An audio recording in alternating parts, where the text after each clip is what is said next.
Yo, YouTube, what's up with your boy, Sports and Fitness Rants? I'm back, guys. Click that like button. Subscribe to my channel. What's up, y'all? Welcome back, guys. Welcome back. Got another great video for you guys today, as usual. You guys know the deal on this channel, man. We must continue to put some respect on Michael Jordan. We must continue to stand up. We must continue to educate, set the record straight. You guys know the deal, man.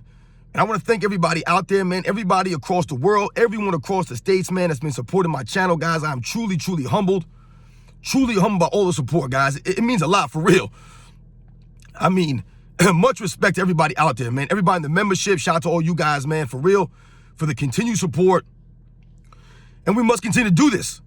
And in this video, we're going to speak about Michael Jordan and one of the aspects about Michael Jordan and about professional athletes in general that I feel like is not talked about much, or it's kind of underappreciated. And it's Michael Jordan and the way that he talked during post-game press conferences, you know, after games, at the booth, whatever it was. The class, the respect that he always showed for the opponent, you know, things of that nature. I could listen to Michael Jordan talking to post-game press conference, guys, for hours. No joke. We'll talk about in this video. And you guys know what to do. Turn the volume all the way up. Hit that play button. Remember, these videos are for educational purposes. And let's roll. So, yes, guys, like I said, man, I feel like it's a lost art, so to speak, you know, to conduct yourself with class and, you know, with respect and integrity as it pertains to, you know, the post-game press conference, or quote unquote, the post-game press conference, you know, that we watch these NBA players conduct over the years. And, you know, when we think about Michael Jordan, guys, and I tell you it's an appreciated aspect of his overall, you know, legacy, his overall greatness, is the way that he would talk to reporters, the way that he spoke to media, the way that he spoke to, you know, the people at the booth, you know, during these post-game press conferences, you know, these post-game interviews, things of that nature. Even when he's getting questions asked at his locker, you know, and they're shoving the microphones in his face, the cameras, the lights, they got him swarmed. You guys have seen the photos. You remember that. Being swarmed at his locker, Michael Jordan. Literally cameras everywhere in front of the man's face. And this man always had something good to say. Always. I mean, literally. The man just, like I said, you can sit down and just watch video of Michael Jordan speaking after games. I mean, it's crazy, guys. Not many players could speak as eloquently as him. And like I said, with such class and respect, oftentimes for his teammates, for the opponents, the coaching staff, things of that nature, the fans. Michael Jordan would often mention all of these different aspects from time to time during these interviews. It was a thing of beauty to watch Michael Jordan conduct himself after games. You know, when we talk about Isaiah Thomas and the Pistons walking off the court on the Bulls in '91, and we talk about that being a cowardly move, you know, lacking sportsmanship, right? Lacking any class and really lacking any heart. Because a real true man, a true champion like the Pistons were, they would have stood up and took it. But the reason why it resonates with competitors, true competitors, and it bothers people like us, the true fans, is because when we talk about Michael Jordan, all of those years getting beat by the Detroit Pistons, that very same team, what do I often tell you guys on this channel? Michael Jordan stood on the court after Game 7 of the 1990 Eastern Conference Finals, after he gave it his all out there. Watch the game. Jordan showed up. Dropped, 32, 8 rebounds, 9 assists, whatever it was. The numbers are irrelevant. It was the game that he played. But the Bulls still got beat down. And why was that? Because literally Michael Jordan had nobody else helping him out that game besides Brad Sellers. No one showed up. Scottie Pippen had the migraine. You guys remember that?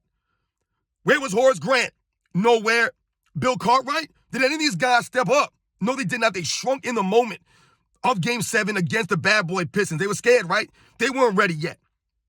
But Michael Jordan stood on the court after that tough loss, after again losing, And what did he say? They interviewed him right there on the court, guys, after he shook everybody's hand.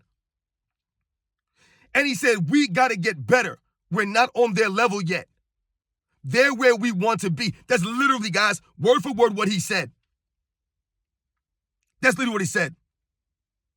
Always show class and respect for the competition. We got to get better. They're where we want to be. He didn't blame his teammates. He didn't make it about himself and say, yeah, well, I just came out here and did this, this, and this. Where was Scottie Pippen? Where was Horace Grant? You know, my teammates didn't help me out tonight. He could have easily said that. Easily. Never did. Always had good stuff to say. You know, I remember the post-game press conference against the 1993 New York Knicks in the Eastern Conference Finals. One of my favorite Michael Jordan press conferences. And they're down 0-2, right? They just lost the first two games, down 0-2 to the number one seeded New York Knicks. The number one team, the defense. That's right, guys. Wasn't the Bulls. And they asked Michael Jordan after the game. And were like, hey, you guys are down 0-2. You've never been down, you've never been in this situation before since you guys have won. What are you guys going to do? And Michael Jordan said, we just got to go back home and get some home cooking. That's what we got to do. And you guys know the rest is history. Just got to go back. I call it the home cooking post game. That's what we got to do. We got to go back and get some home cooking. And they win the 4 games in a row and beat the New York Knicks 4-2.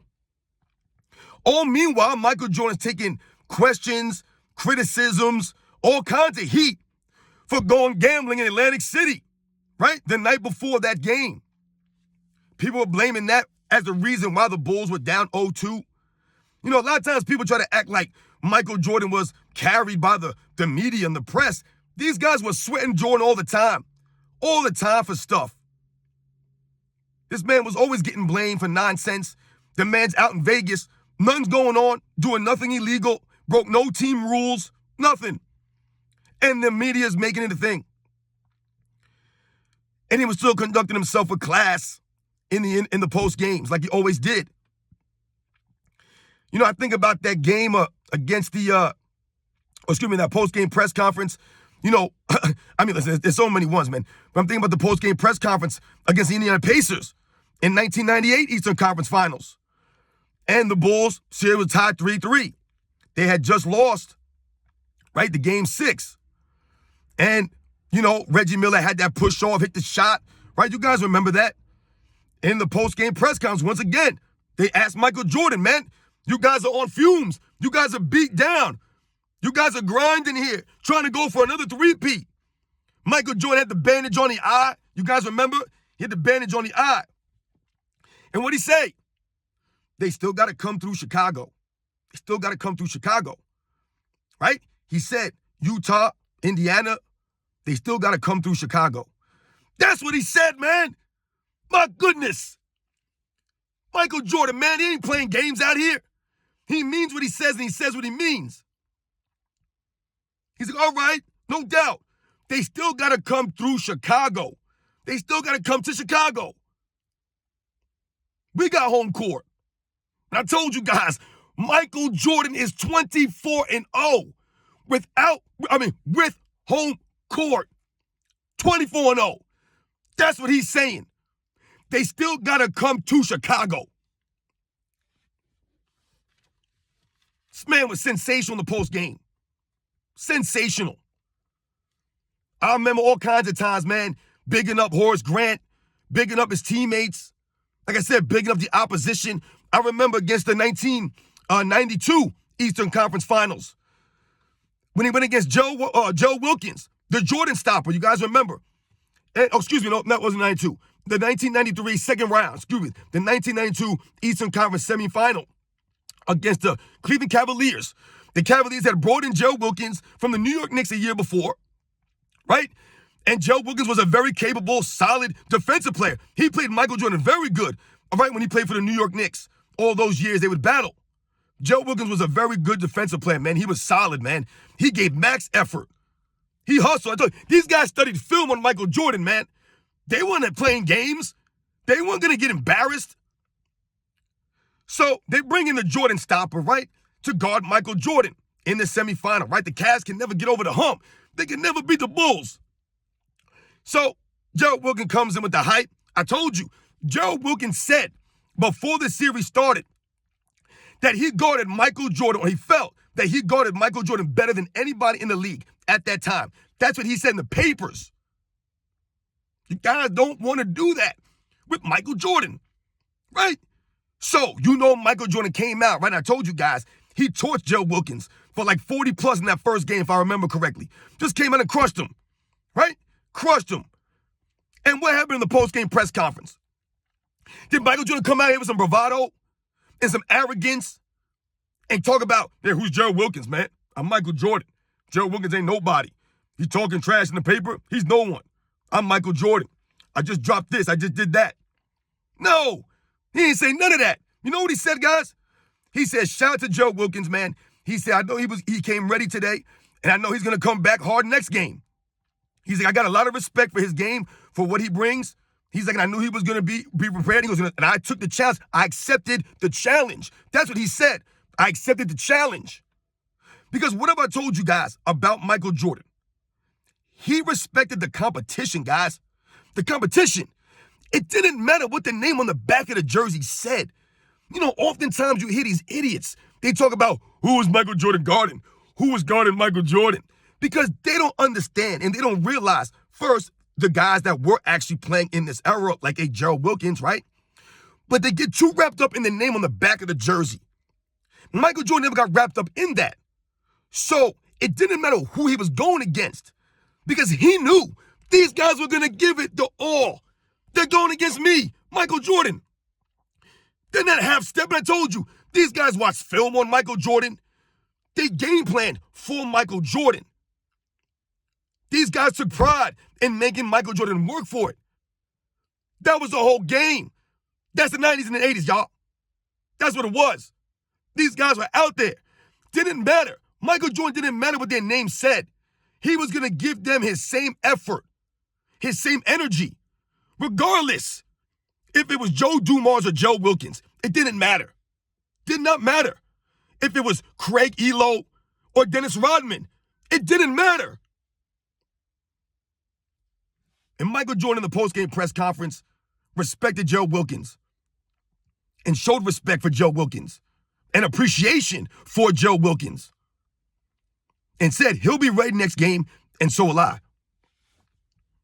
And that's how the story goes. This is Michael Jordan, guys. This is what I'm saying to you. This is what we have on tape. Like, we have evidence of these things in the postgame press conferences. Michael Jordan talking after the 1993 NBA Finals, right? Everyone's seen that clip, right? And what do they ask him? About being the greatest of all time. And what does he say? He said, Isaiah Thomas, Larry Bird, Magic Johnson, they never won 3 in a row. That's something that I did. He goes, I'm not saying that puts me above them or makes me better than them, but it puts me right there with them. With them. That's what he wanted, to be with them, to be seen as equal to them, as a Larry Bird, as a Magic Johnson. They were the bar. He wanted to be their equals. He always respected. I mean, you guys know the deal, man. Many, many times in the post game, Michael Jordan says classy stuff. He bigs up his teammates. He brings them up. The coaching staff. He'll talk about the game plan. You know, the game plan tonight was great. We execute the game plan. You know, these guys, these are the things that he talks about. You know, Scotty was excellent tonight, man. Scotty was great. Yo, Horace was big on the boards in that fourth quarter. Man, BJ stepped up today. You know, if it wasn't for Pax came out there, you know, early, and he was hitting them, we were feeding him, and he was just rolling. Dennis, man, he brought the energy. He was out there, man. He was on the glass. He was doing his thing. You know, we fed off of that. Longley, man. Yeah, you know, Luke, you know, sometimes that's what he does. He got going early there, and we just wanted to keep feeding him down low. And, you know, we rode him early, and that was kind of much how it went for us, you know, today. So, you know, big on Luke right there. This is what he used to say, guys. Literally what he used to say. This man was a genius. He knew what to say, how to say it. Like I said, man, a lot of these guys today, They don't know how to handle the press. They don't know how to handle the media. They don't know how to handle these things. They're not elegant. They're not eloquent. You know what I'm saying? They don't have integrity. They don't carry themselves with dignity or respect. They don't know how to speak. They say stupid stuff. It don't sound right. It's hard to get behind these guys.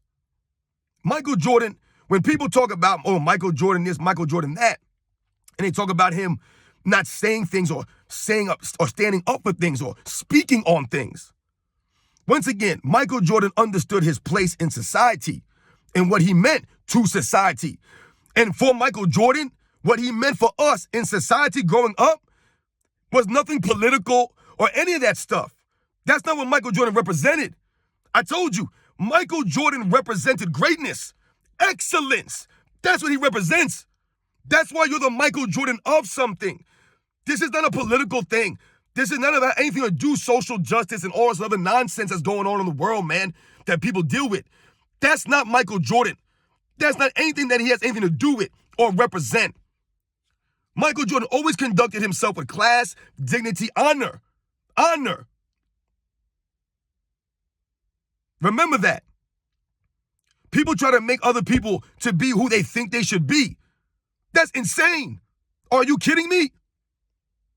Like I said, what Michael Jordan meant to society in the 90s, that's what he meant. That's who he was. I told you, to this day, right? The most famous athlete in the history of the world, guys, in the history of the world. There will never be someone like that. He galvanized people. This is Michael Jordan, guys. It's Michael Jordan. This is why he had to be like my commercials. That's why. People respected who he was. They respected what he symbolized. To be great at something, to be excellent, to work hard, to never quit, to give it your all, to respect the challenge, to respect the competition, to have sportsmanship. These are all the values that we hold dear. He displayed this on the basketball court throughout his basketball career. This is Michael Jordan, guys. The man could speak and say things about the game after the games. And you always respected what he had to say. You guys know the deal, man. Once again, it's a lost art. Not many players can speak like Michael Jordan did. Not many players. This is why Kobe wanted to emulate Michael Jordan's post-game press conference. You can notice Kobe emulated Michael Jordan's post-game press conference swag. The demeanor, the way that they answered questions, it wasn't identical, but it was very similar. You guys know the deal, man. Shout out to Michael Jordan. Like I said, I could listen to this man speak in a post-game press conference for hours. Always conducted himself with the class, man, and the respect for the competition, man. Always, like I said, always bigged up his teammates, which is sad that, some of these people want to say like he didn't or act like he just hogged the glory. Couldn't be further from the truth, man. Go back, run the film, watch it. You guys know the deal, man. I'll catch you guys on the next one.